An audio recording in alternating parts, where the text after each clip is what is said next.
Inilah kisah di tahun 1965 di mana Jenderal Polisi Sucipto malahan sempat bertengkar hebat dengan Soekarno.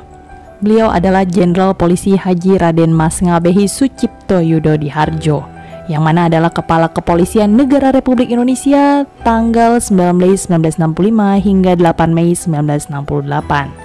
Di masa kepemimpinan beliau penuh dengan gejolak, sebab inilah masa transisi dari Orde Lama ke Orde Baru. Pada tanggal 9 Mei 1965, Presiden Soekarno melantik Raden Sucipto Yudodiharjo menjadi Menteri Pang-AK RI berpangkat Inspektur Jenderal Polisi.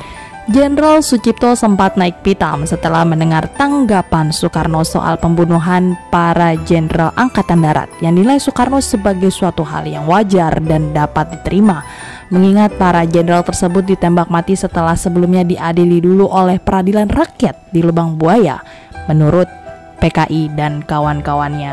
Saat dieksekusi pun menurut Soekarno para jenderal tersebut ditutup mata terlebih dahulu dan diikat tangannya ke belakang.